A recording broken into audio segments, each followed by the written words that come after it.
Okay, welcome to those who are virtual and those who are live. We are studying Shearim Betefila, the gates of prayer, and we are on page Ayin Zion, the Hebrew and English 138. Can you hear me? Just someone raise their hand if they can hear me. I know there's a lot of music in the background. Really loud. Okay. Well, can you guys hear me? Okay, good. Thumbs up on online. Okay, great. All right, so we're in the middle of this chapter called Kriya. What the Shearim Betefila is really all about is it's basically creates 10 different expressions or 13 different expressions for tefillah based on a medrash. The medrash declares that there are different words that are used in Tanakh for prayer. And through these words, we can understand different modes, different modalities of prayer, and then what we're really supposed to be doing throughout. So we've been doing this now for the better part of a year, if not a year, and we're up to the chapter called Kriya. So Kriya is literally calling out to God. That's what the words mean. And we've been talking about what this means at the bottom of page 138. Calling out to God. We call out to God in that which was in a manner which is clear to Hashem. That we express the belief that we are close to him and that he actually hears us. That's the sign on the Aron Kodesh says, know before whom you stand. And the main thing is that which we call out to Hashem in his name. If we invoke a name of mercy, we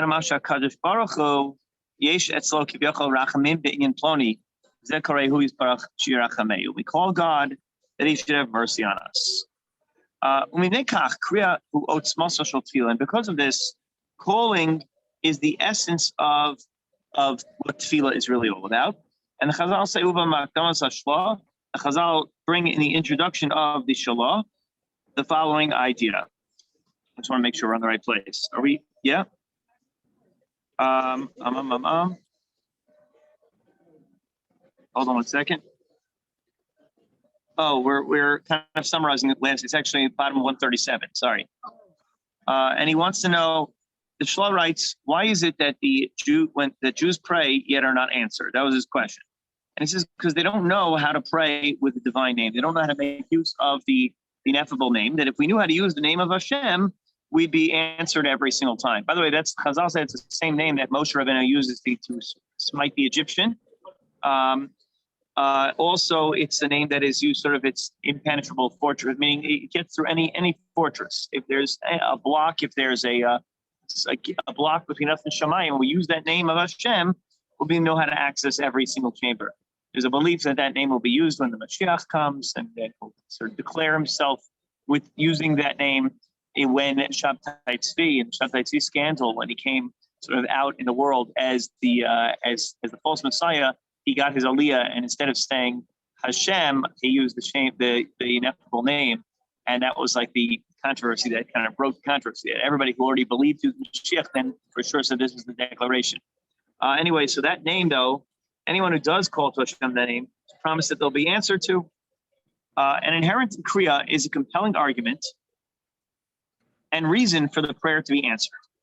So he now gives a comparison, a mashal, and that is that a person asking for charity, and if you address the person that you're asking for charity and you call them my wealthy friend, my good-hearted friend, implicit in using that moniker, that description of your friend, is that because he's wealthy, that's the reason they should grant you a gift, because you're capable of it.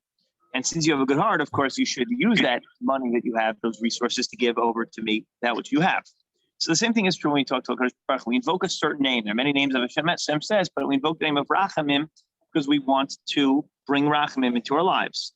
And that's what Kriya is. Kriya is calling to attention of God, using a certain name, and basically saying, this is the person that I would like to have a conversation with. This is the God that I'd like to have a conversation with.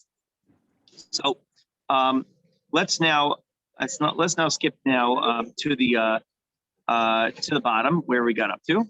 Oh, sorry. We'll summarize what we said. We said that a person was walking at night in a dark area, carrying in their pocket a large sum of money, and a stranger approaches them to rob them.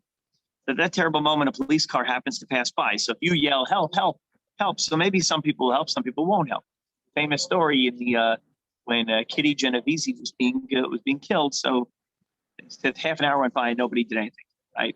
Everybody was just standing by. I assume that someone else would call, someone else would do something. But if you see a police car go by and you say, "Oh, police officer, can you help me?" At that moment, you are targeting a certain name. You are identifying a person's job and role with their uniform and their this, right? And even if they don't have the camera on them, right? You're going to call out to them and they're going to do their job. And then by identifying their job is to help people, you are increasing your chances that you will be assisted in the process. And now we go to the bottom of 138, and this is where we left off. Kain mamash kamashal set. Along these lines, Kavachomer, Ubein Benoshel Kavachomer, Vayavor Hashem Apanav Vayikra. When it says that Hashem passed before him and he called out, we say this when we daven on Yom Noraim, we say Slichot, we invoke this pasuk that Hashem passed before Moshe, and Moshe called out. When does this happen? This happens after the Chet HaEgel, and Hashem says he's going to wipe out the Jewish people, and Moshe invokes the Midas HaRachmim, the 13 attributes, and Hashem responds. So we, in a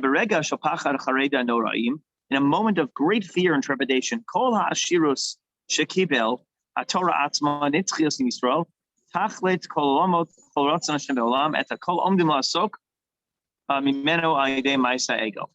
La'ashok mimeno al-yedei ma'aseh egel. That everything we had ever earned, our freedom from Mitzrayim, our Torah, right, our place in the world as God's chosen people, all of that was poised to be lost because of the sin of the golden calf. We're about to give up everything we had. That moment, at the Kol Omdim La'ashok Mimeno al-yedei ma'aseh egel, in a berega shel tsara nerozu, in that very precarious, dangerous, frightening moment when everything was going to be lost, it says Vaya Avor, and he passed before him, Apanav Ashchina Kedosha, Kivyachol Veret Samachlo Vayikra, as if God was walking right in front of him. He saw God walking in front of him. Like that was the vision that Moshe imagines, and he calls out to Hashem. Ma kara Hashem, what does he say? Kivyachol Kamar, hello, Hashem. God, he's saying, hi, God, I'm speaking to you. He's envisioning Hashem walking in front of him, and he says, his name, Mehave Kol Haviot Me'efes Agam Rechesed Ein Sof Yod Kol Koach, Ein Sof Yod Shel Rachamim, Ein Sof Yod Shel Kirva, Ve'ich Hatiyut. What is he doing? He's saying that there is no end.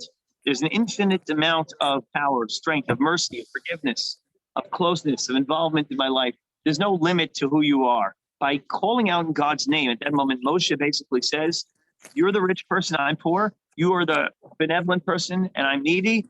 And he identifies the midah of Hashem in that moment, right when we need it. And that's what Kriya is. Kriya is not just imagining God before you, but specifically identifying the ability of God to rectify your specific situation and the drama that you are experiencing. That's what Kriya is. Kriya is a very specific identification of a koach of Hashem that you wish to invoke and tap into in that moment. And all of us, whenever we call out to God in our prayer, based are specifically in a time of difficulty, then God passes very close to you. Ezo Kriya no Ra, a wondrous calling. Ezo Milat Hashem, that's the name of Yud Kei Vav Kei.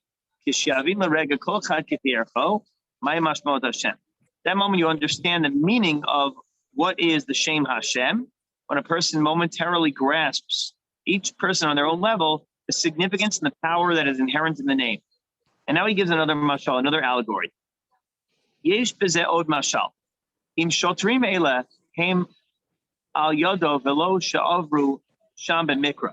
Let hasal yado. What if, as you're calling out to the police officers, they suddenly, or the security guards, they just happen to arrive in that moment, and they're not just passing by, right? What if they're suddenly there, smukim lo l'shomro, and they're there to guard you?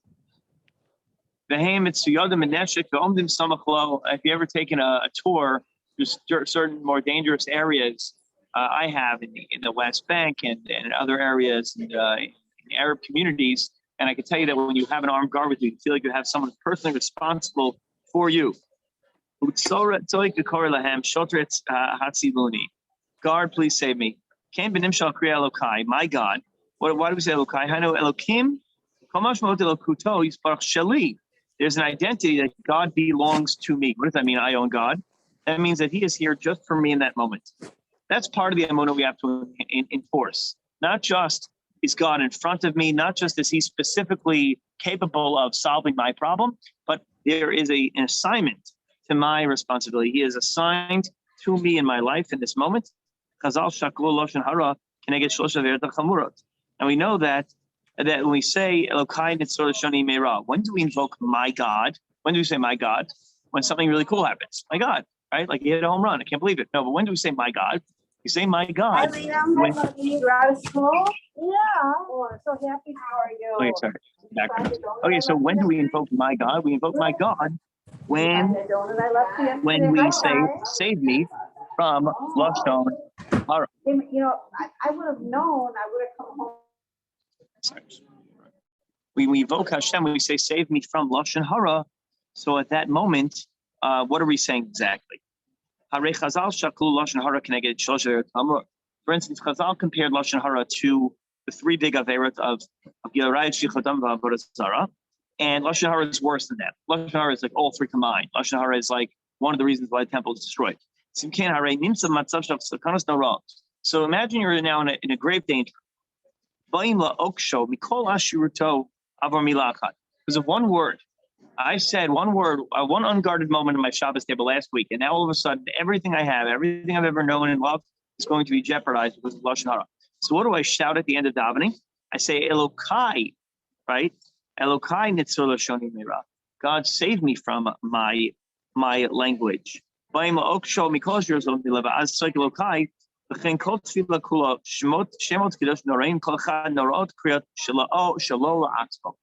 personally own God. I have a possession over him in this particular agenda.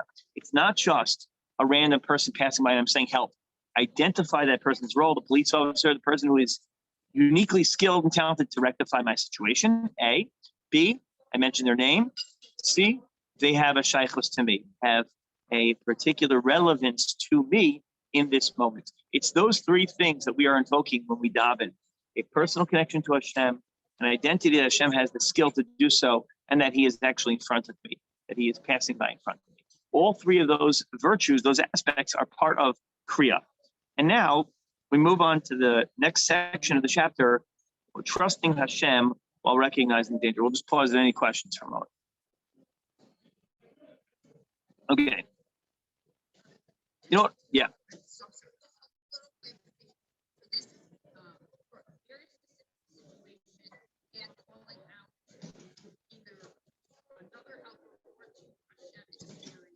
Right. So Kriya is the general calling out, and Kriya accomplishes a personal one-on-one connection with Hashem. That's what it achieves. It's not just the random yelling for help. Someone is stranded and they're calling from a well and they don't know who's on the other side. We know exactly who's there, right? It's the guy who pushed you in there. No, we know exactly who's there. And we are trying to extricate ourselves from that situation. And we know who has the ability, and we know he's there, and we identify his role, right? That when we invoke Hashem's name, we identify the ability of Hashem to resolve that problem. Now, that's why we have to be careful which name we're using in which context. So in certain contexts, we're going to invoke the name of Rachamim, of mercy. In certain contexts, the name of Din, right? Strength. Elohim has a personal relationship with me. And it's interesting how that phrase Elokai, belonging to, you would think that would be heretical. Who are you to say God belongs to you? Like I said, I have people who work for me in my company. Don't worry, I'll just have them do it for me. Like that's a sort of arrogant statement. Like have my people talk to your people, but really God is your person. God is your agent for change, for growth, and for remedy and for healing. And we put that back on Hashem. We say we have a personal relationship.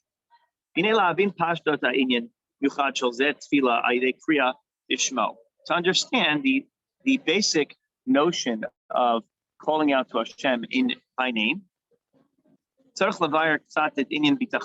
we have to explain the idea of bitachon, of reliance upon Hashem.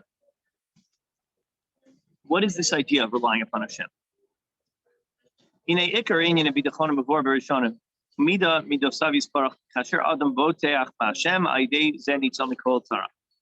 I know that I rely upon God, that itself saves you from tsaras.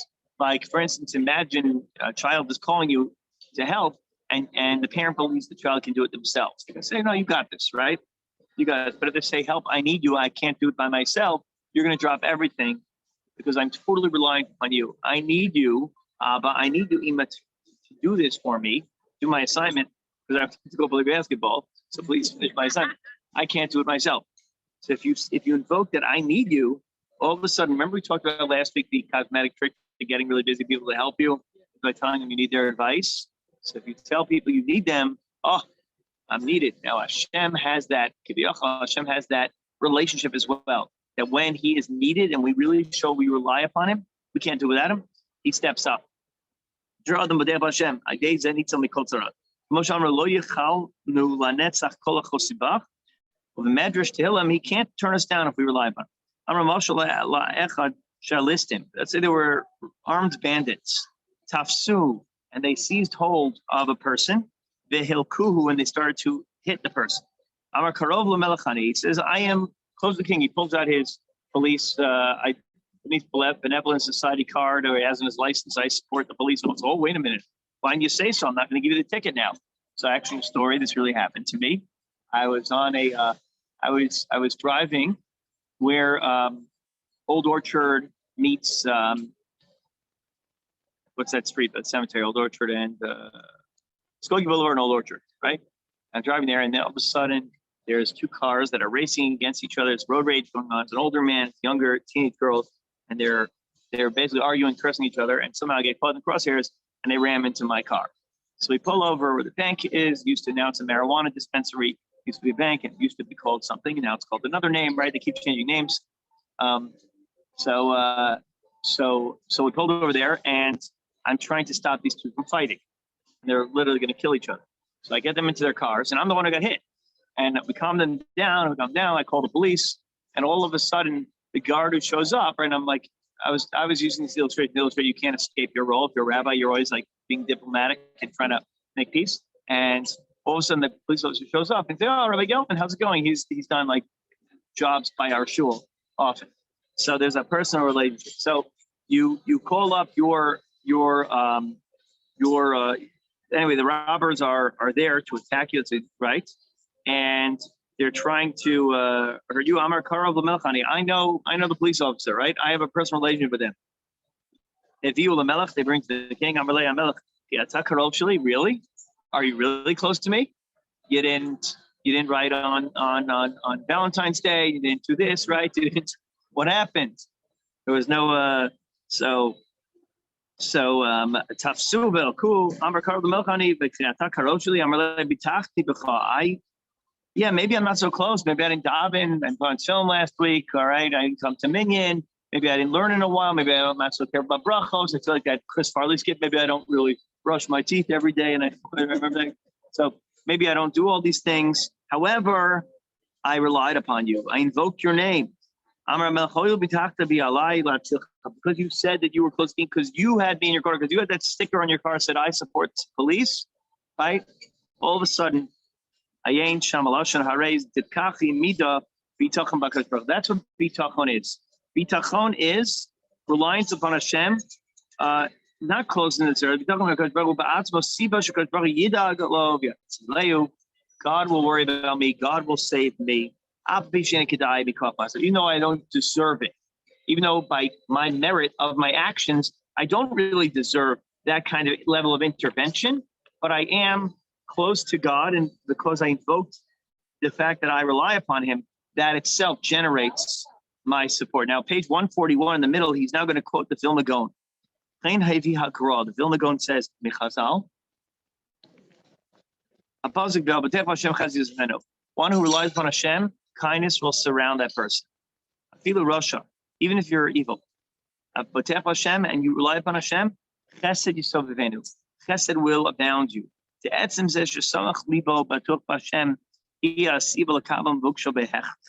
a certain chain. You ever wonder why certain people have chain, and even though they're racially rotten, they get away with, like, they get away with a lot, and it's like it factors into the whole bullying dynamic, right? But part of that is fake. Part of it's actually something very genuine. People with chain, whether they're worthy or not, you could spend the best thing is to be virtuous and to be worthy of help. But if you don't have that, if you can invoke in that moment the sense that you are reliant upon the other person, that you need them, right? Those people will often be rescued even before others. It's a strange kind of phenomenon, and it's true with Hashem. If we invoke with God that there is a certain trust that I have nothing without you. Yes, I may be a punk. Yes, I may be a troublemaker, but at the end of the day, I really have nothing without God.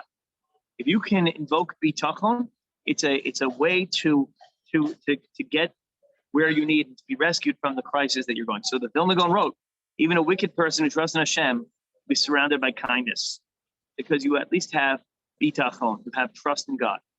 If you could break down in prayer, at the end of the day, no matter what you did, every day say, I am totally lost without you, Hashem, that itself will give you tzala that you need. The very fact that a person trusts and relies on Hashem is itself the reason for the request to be necessarily accepted. It is one of the Torah's principles that a person elicits Hashem's favor through bitachon, even when they're not worthy. However, the Brisker Rav stated a rule concerning this. Now, we can't just apply it outright. He said that the attribute by which a person trusts in HaKadosh Baruch Hu is saved from trouble applies only when a person recognizes the magnitude of the trouble that they're in. You can't be a phony, right? Imagine now you're getting in trouble and then you say, well, come on, the teacher, we're good friends. Come on, Rebbe, it's all right, we go way back. My father, it doesn't work like that. You have to actually know that there is a grave danger.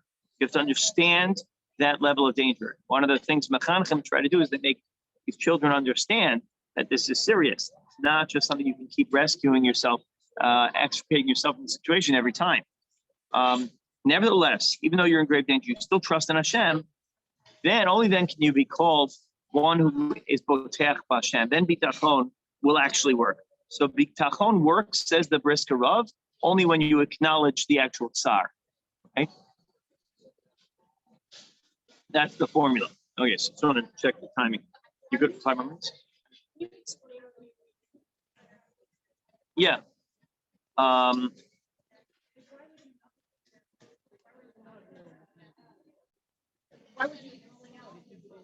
Because it works every time, right? There's a story, the Hasidic story about a chassid of the Baal Shem, who he was a thief, and every time he would steal, he would, the story? Every time he would steal, he comes to Baal Shem, and Baal Shem would say some sort of prayer, and the police who were hot on his trail would disappear. And he'd do it again. One time, this big jewel came to town, Pink Panther, and he's going to steal it, and he pulls off the robbery of lifetime, and now they're onto him. He runs to the base medrash and he shows up, and the Baal Shem Tov's not there. And they said, "Where's the Baal Shem? Where's the Rebbe of the thieves?" And they said he died, so they didn't have anyone to rescue him anymore. So they now turn to said, "Well, who's the student?" So they turned to the disciple. I think it was the Maggid Mimezrich, and he said that he was not. Apparently, the Maggid was not as sympathetic to the plight of the thieves. He said, "What am I going to do now?" So throughout some dream sequence, etc., the Baal Shem tells him to go to a certain Rebbe, so another one of his Talmidim. He goes to him and he has to then really makabel that what he did wrong, that he wants to change his ways. And there's a whole dynamic, like finally he has to go through that process of recognizing what he had done wrong. The story is told in the Hasidic stories because apparently he becomes next great disciple, one of the biggest rabbis of all time. And for sure we know his name, but it's far right that we won't tell who the thief really was, because otherwise everybody would know. But the point is that the Baal Shem Tov's message was finally you have to recognize that this is not something you can just get out of a jam every time. That there really has to be a desire for change. There really has to be a recognition that you want to be someone different, and that you are going to be held accountable.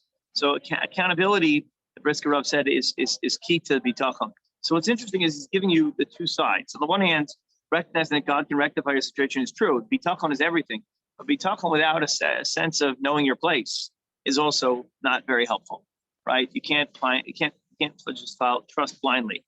So if he does not appraise the greatness of the trouble, and he's not really afraid, then bitachon is not really bitachon.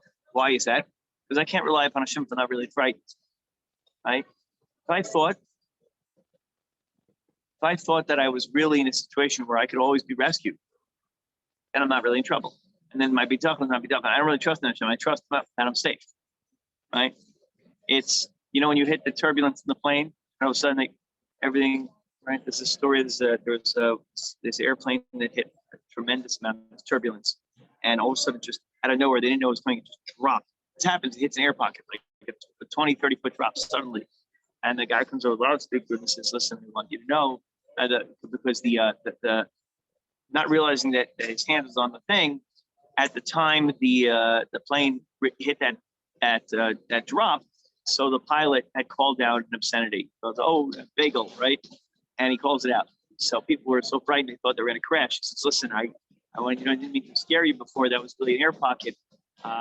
When I yelled it out, is because I was holding my hot coffee and it spilled on my lap, and that's why I said that word. But it wasn't because we were actually in danger at any point. Trust me, you should see my lap. So some lady goes, you should see mine. Anyway, so the trust in Hashem is only invoked when you believe that you are in imminent danger. There's something wrong. If all along you knew that there was that air pocket and you were going to hit it, we're going to hit some turbulence, right? You know it's coming. You kind of embrace, right? You glue yourself to your little Netflix, you download whatever it is you're doing, but you glue yourself down. You're fine. You know what's happening. That's not bitachon. That's forewarned. That's, you understand what's happening. Bitachon is when you believe that your life is in danger. When you start to say the Shema. Right? I don't know how many times you do this. I always say Shema on planes whenever I hit that thing. I'm terrified of turbulence. But if I have the warning, not bitachon anymore. Right? Like riding a roller coaster is not scary. You know why? Because you know what it's going to do. You know exactly what it's going to do. It's when things go off kilter. Can you bitachon then? Bitachon is when you don't know the plan, when you don't know how it's going to end. That's bitachon. So then he says that bitachon.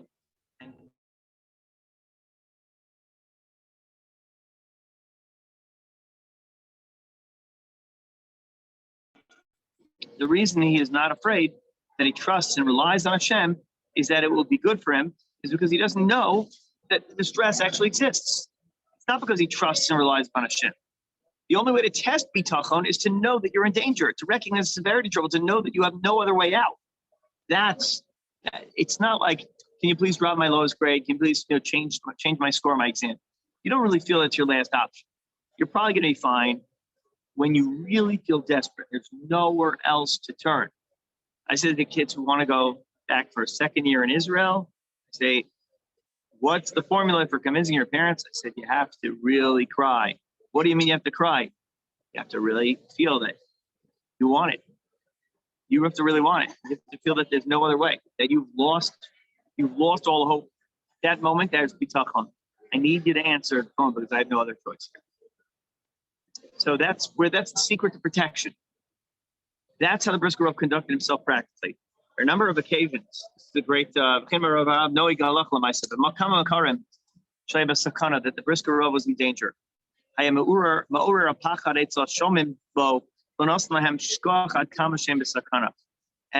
he stirred up fear in those around him and didn't let them forget how much danger they were in. If you could imagine those descriptions, those memoirs show up where people were in attics hiding, and they were and I in the Rav Lau memoir, in his biography, they were hiding in the attic. That incredible scene, you can't imagine being there as a little kid. He said we weren't allowed to make noise. They had food for us, so we didn't make noise. We didn't have to be told not to make noise. A little kid, a 5-year-old, didn't have to be told not to make noise. They understand the danger. Right? If you understand the danger, then you could develop bitachon. But the Brisker Rav had to remind people, right? Don't forget you're in danger. The fear is the foundation of being saved. And I'm still reliant upon Hashem. Oh, wow, that's bitachon. That you know that you're in trouble and you still have it. I think of a devil Hashem. Aval kol she'eino nosen leiv legodol sakana shalva libo, and you're in shalva. Shalva means that you're in peace, right? That you don't recognize there's an issue. Libo umenuchat. It's ironic that shalva, an organization that teaches us how to recognize you're in danger. Okay, but shalva means that you are a laissez-faire attitude. Actually, my name in Hebrew has in a contemporary Hebrew has a pejorative connotation. Shananut means the world can blow up and you kick back on the beach. Don't worry about it. Yeah. People have confided in me that they find some equanimity in crisis, but that's just because it'll be all right. It's a bad midah, but it's also good midah. I mean, there's always peace restored. I'm very disarming, but I'm also that bad midah in your name. You have to realize it's a modern Hebrew, but in ancient Hebrew, Shananut means Shava, means like messianic peace. It's a different kind of level. But in modern Hebrew, it's a bad thing, right? I wrote one time I fell asleep in his shir of Bina, and he one time said, don't be so relaxed. So Bim came, but don't be so relaxed. But if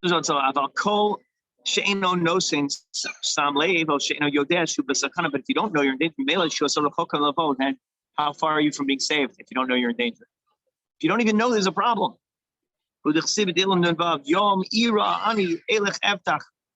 I'm going to go on a day that I fear, then I'll have bitachon.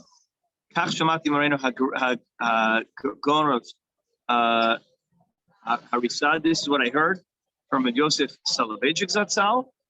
In the name of his father, Brisker Rav, the Shem Aviv Hagriz, the name of his father, the Griz. So what we have here is a new model of bitachon. We'll summarize this idea. And that is that there has to be initially a recognition of one's situation. And I think that this might be a good place to stop, but to recognize that before you even can begin to develop faith in Hashem, you have to do an assessment. Where are you really holding? Is your job really secure? Is your marriage really strong? Are the kids really doing okay? If you don't do that assessment, you're going to be caught off guard, right? You're going to be caught off guard in life, no matter what. There is that sense that, and I spoke about this past Shabbos when I talked about that the Torah from Rabbi Yonasan Eibshitz. I'll repeat the Torah. Torah describes that what happened is we conquered the land from Sichon, the city of Heshbon. We defeated Sichon in battle. First, they didn't let us pass, like the other Moab didn't let us pass, and we conquered them. But then we learn about, like Edom rather, but we learned that the story of how Sichon conquered Heshbon from Moab, and it says the Moshlim, parabolists used to say this. And the Torah doesn't say who these people are. It talked about secret guilds of secret society, people called the Moshlim, at a reference in the Torah, the Moshlim. Who are the Moshlim? So the Gemara says the Moshlim, Mela Moshlim B'Yetzahara. These are the people who rule over the Yetzahara. So the Torah of Yonas and Eibshitz, he says, the Aros Dvash, he writes that what this means is that Sichon conquered Heshbon from Moab. Moab was the strongest nation in the world. They were the United States. How were the United States defeated? Well, someone realized that there's this military fort on an island called Hawaii, right? All of a sudden, by a sneak attack, and they bombed Pearl Harbor. But you imagine, had they done this, they had plans to go into California. Right? It would have been great to get rid of California. But had they done this to go into California, then it would have been even worse. They were caught by surprise in this little place called Heshbon. And the Yaros Dvash writes that nobody cared about Heshbon. Nobody thought it was important. It was a little border city. From Heshbon, Sichon went in and conquered the largest, most powerful military might of their generation. And that's how we got Sichon. We conquered Moab because Sichon conquered Moab and we conquered Sichon. And what's the motion? The motion was saying, how do you rule over the Yetzirah? You got to first recognize that there are areas in your life that you weren't guarding. There are little border towns that you didn't think were very important, weren't vital to protect. And when you let your guard down in those little arenas, that's how everything in your life is going to be undermined. Story of the guy who comes to the house and all he wants is a nail in the closet to hang his shirt. As well, I'm already here. I might as well put a full rod in the closet and some all his suits. As well, the closet's full. I might as well take over the foyer in the area of the closet, take over that whole. I might as well have this room. I basically have all my stuff here. I might as well take over the floor. I might as well have the whole house. Months earlier, he tried to buy the house for 10 times the cost of the value, and the owner was so proud. He said, absolutely not. You can't buy my house. But now he gave him a nail, and he takes over everything. The Yetzirah works like that. He doesn't try to manipulate us based on the big ticket items, because we know that a good Erlich Jew will never be manipulated and overwhelmed on the big ticket items. They will only trap us on the small areas that we didn't guard and think were important. It's true in life. When are you taken by a sneak attack in life? When are you surprised? I was healthy. I was my body was in the best shape ever. I was running 30 miles a day, and all of a sudden, bam, I had no idea that was going on. Ticking time bomb, right? When are you surprised? When you're on top of your game, financially doing well, and all of a sudden, right, the market attacks, and all of a sudden, wait, I had Bitcoin, I had millions of dollars, and it just sunk. Everything was great, and then all of a sudden, right, a loved one tells me, nah, I'm flying away to another country, and I'm going to start a new life, find my fulfillment. What do you mean? I thought everything was good, right? The joke, like the couple goes to therapy, and they say he never says I love you. So I told you that 30 years ago, nothing's changed, right? You didn't check on the relationship. So that's the idea. Hashem, if you're not aware of a danger, not only are you in danger, but you can't develop real bitachon. You don't have a relationship with Hashem. You don't know how to daven unless you know that it's precarious, that your life is in limbo. That every time you say Rafa'inu, it's not just for the dangers, the sicknesses you know about, but sicknesses you don't know about. And every time you say Shema Kolenu, you're invoking all those things you didn't know about. I didn't speak Lashon Hara. Save me from Lashon Hara that I could speak. It will happen today. Save me from the dangers I don't know about. Because that's when a person is aware of the precarious situation, that's when they develop a relationship with God, and that's when it becomes meaningful. With that, we'll stop. Continue on page 143, page Ayin Tes, next time. Any questions before we go? Sahaba, you can come live also if you guys want. Thank you. Nice. You can get food.